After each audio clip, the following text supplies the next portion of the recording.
Bonjour à tous. Voilà, donc comme il se doit, je dois quand même vous présenter cette machine que j'ai donc acquis par internet sur un dépôt allemand sur AliExpress. Et j'ai été livré sur 10-12 jours, ce qui m'a valu donc pour l'imprimante ici et la petite machine qui va avec ici un instant, voilà, qu'il appelle la wash and cure, donc ça sert à nettoyer les pièces. Il y a un feu là, et enfin il faudra que je vous la présente après quoi. Donc j'ai payé donc tout ça avec 3 bouteilles de résine, un peu plus de 800 €. Donc voilà. En gros, cette imprimante doit être dans une pièce protégée des UV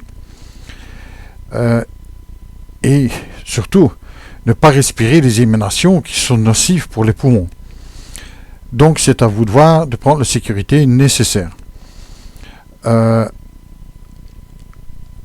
Nycubic Photomono X est une imprimante 3D SLA, donc projection UV via une matrice de LED spéciale UV. Sa résolution donc est très élevée, 4K, et fait des couches de 50 microns. Vous vous rendez compte, quand on prend une imprimante FDM à dépôt de filament, qu'on appelle ça aussi les FDM à dépôt de filament, les imprimantes ordinaires quoi. Eux c'est 0,1, ici c'est 0,05, donc ça va chercher beaucoup plus petit et ce n'est pas le même genre non plus. C'est le fini est beaucoup plus impressionnant. Je vous montrerai quelques objets un petit peu avant la fin. Bon, premier on va toujours revenir sur l'imprimante. Donc comme je disais, donc c'est une imprimante donc 3D SLA. Donc qu'est-ce que ça veut dire tout ça? Celle-ci, elle emploie, je retire ce couvercle qui est un couvercle anti-UV. Mais attention, vous ne prenez pas, faut pas la mettre en plein soleil parce qu'il n'y a rien à faire, ça durcira dans la machine. Donc cette machine ne doit pas aller où il y a un rayonnement solaire, même à l'ombre. Même à l'ombre, faites attention parce que là, je vais payer mon coupon pour avoir commis cette petite erreur. Ici, il n'y a pas de soleil, mais les UV rentrent quand même. Les UV, c'est pas que on en a au soleil. Les UV, il y en a une fois qu'il y a de la lumière. Voilà. Donc, enfin, on n'est pas là pour faire un cours là-dessus, mais quand même, n'allez surtout pas risquer de faire ça, parce que moi, ça va m'en coûter quand même d'avoir fait ça. Alors, c'est une imprimante qui consomme environ 130 watts. Elle est équipée d'un panneau digital, donc pour les commandes, pour ci, pour là. Je vais l'allumer.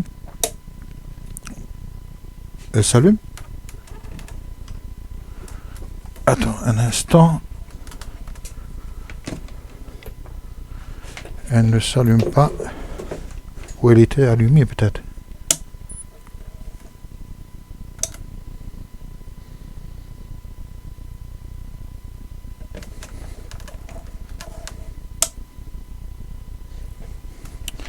Je ne sais pas, un petit défaut dans la cordelière peut-être.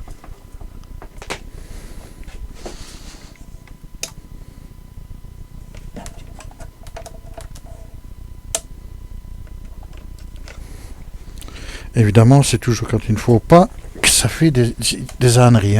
Voilà, c'était la prise ici. Parce que vous avez, en plus de ça, vous avez un bloc à lime ici.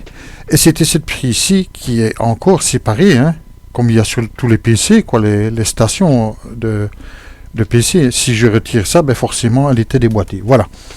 Donc vous avez ce digit, donc vous le touchez, et vous pouvez donc aller dans le menu et les sous-menus et tout ce que vous voulez.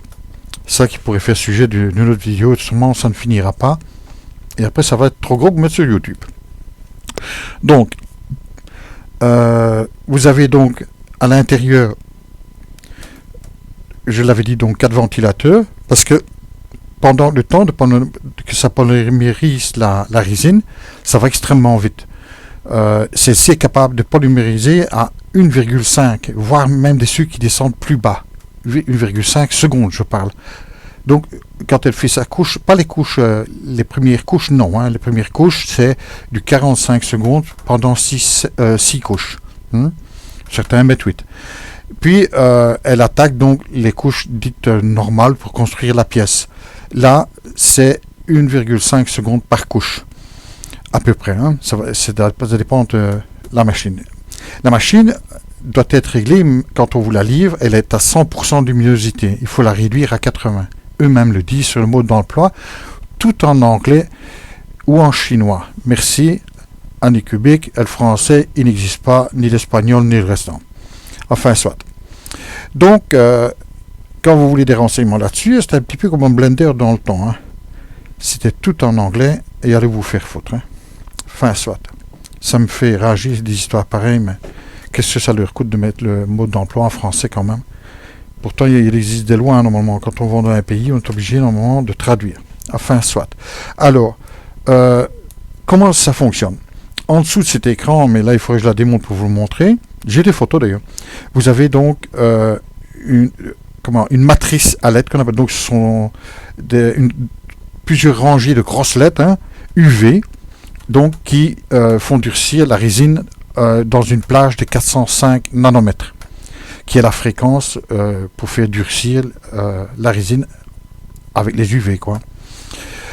Alors, ceci s'allume au bon moment, s'éclaire plutôt au bon moment, et vous avez ici en dessous l'écran ici, qui, je ne sais pas si je l'avais, normalement je ne l'ai pas fixé, mais enfin, soit, évidemment, parce que je dois le montrer, ça fait toujours des conneries.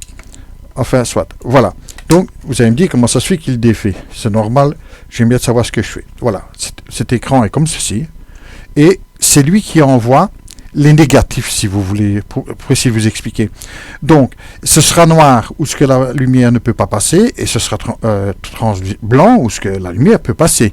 Et il dessine ainsi chaque couche au fur et à mesure que ça monte, que la pièce monte, quoi. Voilà. Jusqu'à la fin. Alors, j'ai bougé ceci pour la simple et bonne raison que l'écran ici, en dessous ici, est fixé par une petite vis. La petite pièce ici est fixée, la petite plaque électronique ici est fixée par une petite vis, et celle-ci est trop en avant et obligeait mon écran à se lever, n'est-ce pas, Anycubic? À défaut, corriger ça. Donc, j'ai retiré cette petite vis, j'ai isolé la plaque électronique et je l'ai laissé aller. Donc, ce coin-ci ne se lève plus. Alors, là-dessus, vous aviez donc ceci, qui est que vous commandez sur Internet, vous les trouvez, voilà, vous remettez ça, on n'en parle plus. Donc, quand vous la recevez, c'est à peu près ce type-là. Donc, le principe, c'est d'envoyer dans l'écran LCD ici, qui coûte très cher, vaut mieux pas le casser, 150 €, je crois, plus ou moins. Rappel pour une bouteille de résine, c'est plus ou moins 30 €. Donc, il ne faut pas commencer à faire des objets pleins. Il vaut mieux les faire creux. Mais creux veut dire compliqué, un petit peu pour celui qui ne sait pas. Ils ont soi-disant un logiciel qui creuse, mon œil il creuse, mais comme mes pieds. Il faut des catastrophes, soit. On le voit nettement avec Blender, je dois les refaire moi-même avec Blender, sinon ça ne va pas. Et la machine, si c'est mal tranché, la trancheuse va le faire, mais la machine qui va interpréter les images, ça ne va pas le faire. Soit. Revenons-en à celle-ci. Donc, vous avez donc ici, les pièces en réalité sont comme ceci. Je vais en prendre une que j'ai faite d'ailleurs. Vous pouvez soit la faire descendre comme ça, mais tous les conseils, partout, et même moi, je me suis rendu compte qu'il faut absolument les mettre à 45 degrés comme ceci. Et vous avez la couche ici, donc, et tous des petits points qui viennent la tenir. Et vous avez intérêt que ça tienne bien. Sinon, ça se décolle. Et si ça se décolle, je peux vous montrer ça de plus près si vous voulez. Voilà une pièce que j'ai réalisée ici, moi-même. Donc j'avais téléchargé le fichier, mais évidemment, il y avait 10 000 fautes dessus. Voilà. Et elle est creuse, quoi, pas pleine. Sinon, je vous le dis. Et voilà ma petite fille, d'ailleurs, qui s'est passé son temps à peindre cette petite... Bon, enfin, on n'est pas là pour discuter de ça, voilà. Et... voilà. Le reproche que j'ai à faire, c'est que vous n'êtes pas mis en garde pour le soleil du tout. Et ça, c'est quand même un petit peu triste. Ici, vous avez les fixations du bac à résine. Voilà, je vais les enlever. Voilà. Donc ce bac à résine qui se met ici, hein, et vous avez la hauteur max du liquide ici. J'étais dans une pièce du genre assez sise, le soleil donnait assez fort dehors, donc il y a des Velux, quoi. Hein, et il est arrivé malheureusement que les UV ont passé et ont fait durcir. Ce plateau-ci descend dans le bac. Je peux vous le montrer, mais enfin, ça n'a pas grande importance. Voilà, on remet le bac. Évidemment, il faut le fixer, hein, au bon endroit. Voilà. Et cette imprimante, si je vais ici dans Outils, bouger le Z, c'est tout en anglais. Hein. Merci encore une fois. Vous pouvez demander un Home, mais pour le faire, vu qu'elle a été démontée, je dois absolument lâcher les vis. Attendez, la clé. Bon, enfin, soit. Ce que je veux dire par là, on peut, vous voyez, faire descendre par millimètre, par 10 mm, et voilà. On prend 10 mm et je dis descendre. Vous voyez, le plateau descend. Mais chaque fois, il bloque, hein, donc vous n'avez pas le choix sur 50. Alors, ici, vous avez, dans le fond, ici, où ce que je vous montre avec mon doigt, je prends le tournevis peut-être, voilà, vous avez un capteur de fin de course. Donc, c'est lui qui va dire, via une petite lame qui se trouve ici, qu'il arrive dans le fond et de ne pas passer outre et tout casser, quoi. Voilà. Donc, je descends ici. Vous voyez. Et vous savez donc ainsi faire le home. Donc, ça veut dire qu'il va venir ici. Donc, le principe d'ici, c'est que on descend. On va descendre un petit peu plus vite.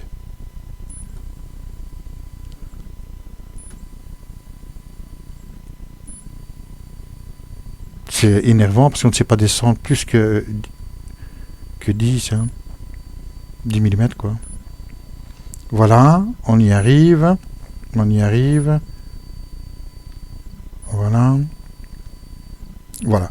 Donc, et quand elle se trouve à des fines couches de 50 microns, la résine qui se trouve en dessous, va en dessous, quoi. Alors, aussi, pour la résine, surtout, ne mettez pas une résine trop froide. D'ailleurs, il est conseillé dessus que 25 degrés. Pourquoi? Parce que si elle est trop froide, eh bien, la résine devient moins fluide. Ça veut dire qu'elle est moins liquide. Elle durcit, elle devient donc beaucoup plus épaisse. Et ce qui peut faire rater des impressions. Donc surtout, mettez-la sur votre radiateur pour la faire monter. Elle va devenir beaucoup plus liquide. Quand vous la secouez, vous allez l'entendre. Agitez, bien sûr, parce que vous deviez bien mélanger les pigments de peinture pour teinter la résine qui se trouve dedans. Et quand vous allez le vider, vous allez voir une petite mousse blanche. C'est le fait que vous avez donc bien agité et vous risquez d'avoir des petits points qui vont se faire sur la base ici. Mais ça n'a pas beaucoup d'importance vu que ceci tient, par exemple, la fameuse roue là que j'avais faite pour la voiture Tacol. Hein. Donc les autres pièces, c'est la même chose. Hein. Ce n'est pas ça. Donc ça va partir aussi vite. Et elle s'abaisse continuellement et elle fait des mouvements comme ça, tout en remontant progressivement. Et donc vous voyez, c'est l'inverse d'une autre imprimante. Une autre imprimante, elle dépose le filament et tout en montant, elle fait sa couche. Ici, c'est l'inverse. Donc vous avez affaire à la traction. Si la pièce n'est pas bien fixée dans les logiciels, hein, vous avez des logiciels spéciaux pour ça. Si la pièce n'est pas bien attachée par tous des petits points comme ça, hein, ben, et encore plus si elle est pleine, le poids va lâcher. Si ça lâche, qu'est-ce qui va se passer? Eh bien dans ce cas-là, c'est une véritable catastrophe. Pourquoi? Parce que vous allez, en général, le plateau, lui, la pièce va tomber, mais le plateau, lui, il n'en a rien à fiche qu'elle est tombée. Et lui, il va continuer il va continuer son chemin. Alors qu'elle soit tombée un peu mal par rapport à la hauteur réelle qu'elle devrait avoir, quoi. Il va continuer, il va l'écraser sur le plateau, au risque d'abîmer le l'LCD et le FEP. Parce que quand vous imprimez, chaque couche qui vient ici, le plateau va se relever. Et quand il se relève, avec les UV qui donnent en dessous, ceci, parce que vous avez la résine là-dedans, ceci se lève et il y a une traction qui se fait, qui est la couche qui a été polymérisée, ici colle au FEP et elle l'arrache. Ce qui est logique, malheureusement, c'est comme ça que ça va. Si mon homme ici, le FEP en question, donc c'est le FEP, attendez, je me rappelle, FEP, voilà, je dis bien FEP, hein. Donc, ça s'appelle un FEP, quoi. C'est un film en plastique spécial qu'on vous vend pour 5 feuilles, 42 €. Ça fait mal, donc faites attention de ne pas trop faire de bêtises, autrement vous allez le payer. Un plateau comme ça, coûte, comme il est là, ça se vend, mais coûte environ 70 €. Donc attention de ne pas faire des conneries, sinon les pièces vont vous coûter très cher. Et ce que moi j'ai eu, malheureusement, j'ai eu affaire en hiver, je les avais fait, j'ai rien eu. Et là, malheureusement, le soleil qui commence à briller, comme chez vous, et sans qu'il y ait de soleil, mais les UV deviennent plus importants vu que le soleil est là. Et ce qu'il y a eu, c'est que ça a durci dans certaines parties. Ici où ça a durci, donc j'ai eu du carnage quand même. Je dois tout nettoyer. Le FEP, je ne sais pas si vous allez voir sur celui-là, mais je l'avais déjà. Sinon, peut-être ainsi. Vous allez voir, vous voyez, il est abîmé. Voilà. Voilà, vous voyez des formes qu'on ne doit pas avoir. Eh bien, ceci c'est provoqué. Quand vous avez une pièce qui colle dessus et que c'est pas trop grave, vous prenez une petite palette que vous avez eu avec en plastique et que vous le décollez. Mais si vous appuyez un tout petit peu trop fort, il se déforme. Donc, sous la pression, donc même avec mon ongle, je vais faire ça, la ligne, elle est dedans. Donc, il s'est déformé, il a creusé un trou dans le plastique, somme toute, ici dans la feuille de plastique. Donc, le FEP, il est fichu. Je vous montrerai dans une autre vidéo comment remplacer ce FEP. J'en avais déjà parlé dans l'autre vidéo. Mais je voyais quand même plus intérêt à présenter donc cette machine. Alors, premier défaut sur certaines machines. Ça, vous pouvez aller voir sur tous les forums que vous voulez. Vous allez voir, on a tous la même blague. Le plateau, lui, il s'enlève, bien sûr, quand les pièces sont dessus. On va simuler. Là, les pièces sont dessus. On l'enlève comme ça, et la pièce, elle, est à l'envers. Donc, vous voyez, c'est contre l'attraction. Donc, c'est pas bien attaché, ça vole dans le fond. Alors, quand on vérifie les plateaux, avec une latte, ou quelque chose comme ça, aucun plateau n'est vraiment plat. Donc, voire même, quelquefois, on parle de plus d'un dixième ou deux, quelquefois, qui a un creux dedans, ou dit soit pareil. Alors, quand on dit qu'on fait des couches extrêmement fines, de 0,05, là, c'est déjà pas bon. Donc, ça va faire des catastrophes. Les pièces vont se détacher. Alors, maintenant, le RAS, quand vous avez la machine, elle n'est pas calibrée. C'est vous qui devez la calibrer. Vous devez mettre une feuille de papier ici, un petit peu comme la FDM. Vous devez mettre une feuille de papier de 0,1 dixième, quoi. Et vous devez lâcher les petits boulons qu'il y a ici. Et ceci doit être libre. Et vous faites un home ou Z. Et là, il va venir et il va faire le mouvement. Il va détecter son 0. Et là, vous devez serrer les écrous avec la feuille entre eux. Enfin, les petits boulons, quoi. Vous devez les resserrer. Et doucement, faites ça convenablement. Bien la tenir. Pas commencer à plier d'un côté, à plier de l'autre. Et votre feuille de papier, vous devez pouvoir la tirer, mais pas la renverser. Et si elle va plus vite d'un côté que de l'autre, écoutez, c'est que vous n'êtes pas plat. Un peu de bon sens. Voilà. Alors, voilà. Alors, autre chose que j'ai pu remarquer aussi, vous avez la potence ici. Cette machine pèse plus de 10 kg, 10 kg 4, je crois.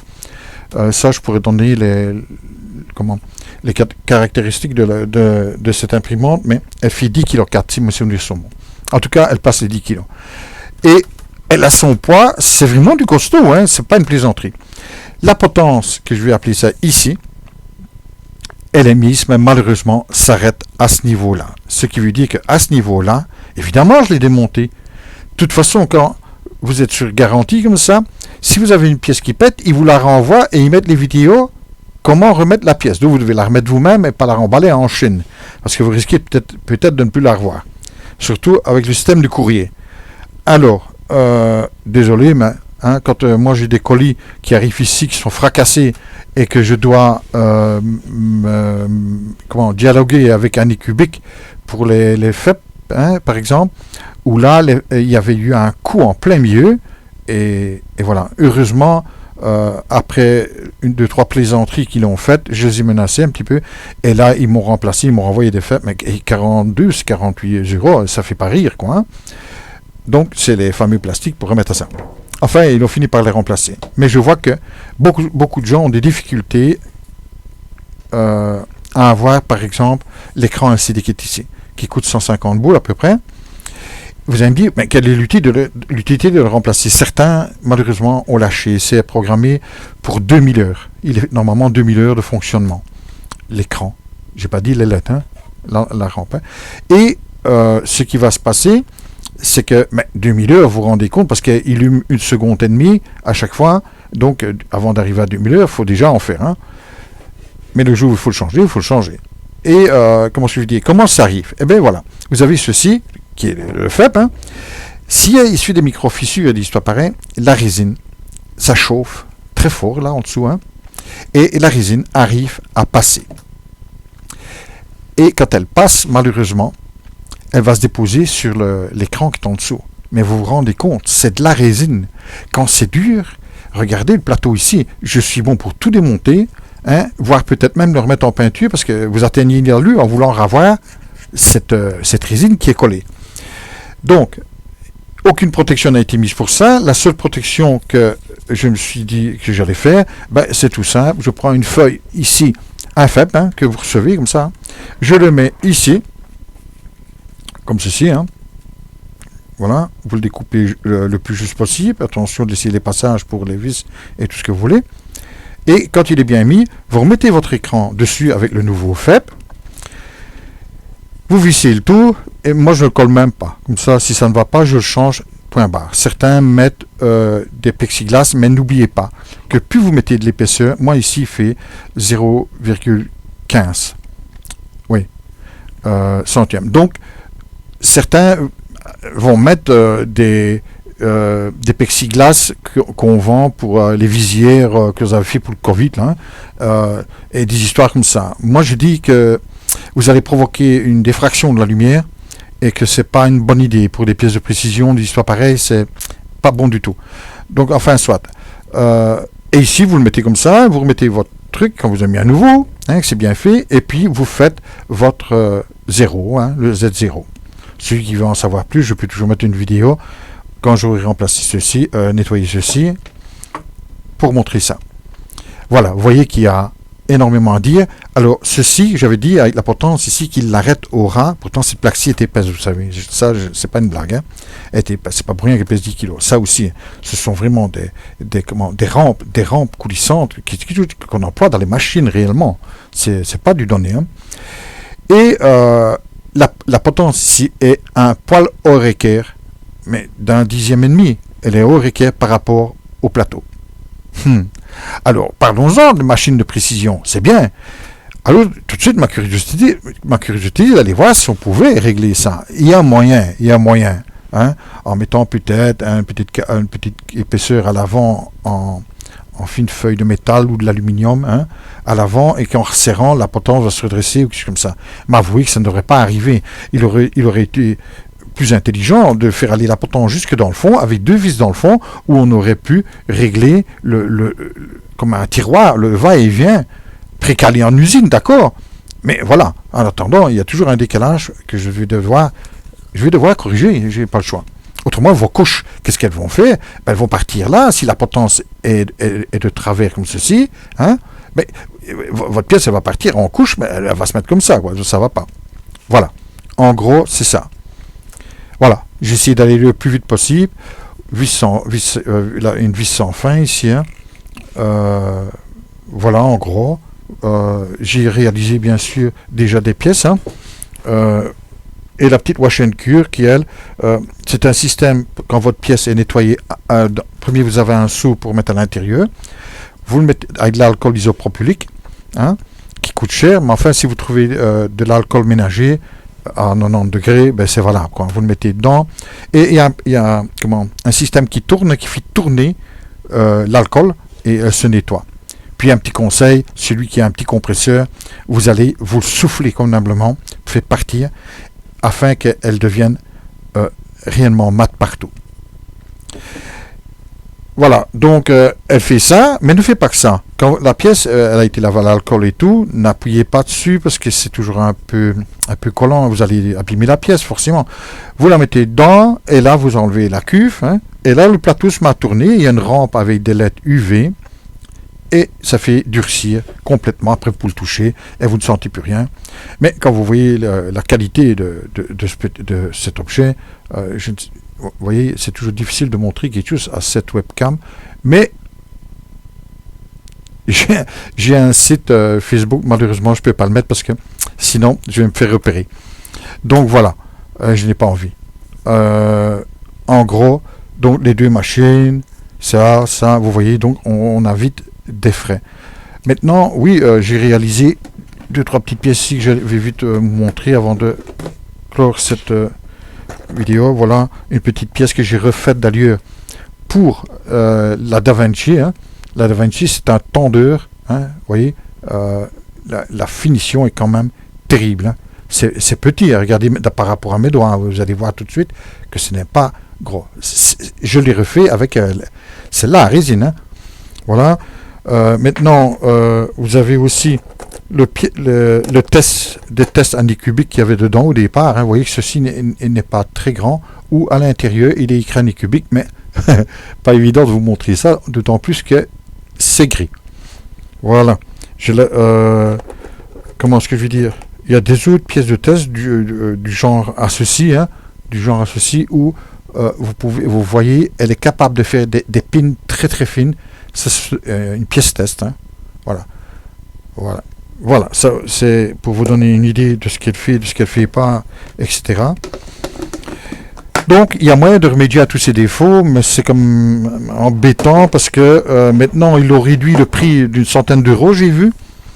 Mais quand même à ce prix-là, je sais pas, 10 cm de plus d'aluminium, je sais bien, c'est 10 000 machines ou 100 000 machines, ça fait cher. Hein. C'est comme des cordelières, on les met de plus en plus courtes pour récupérer le fil de cuivre. Hein.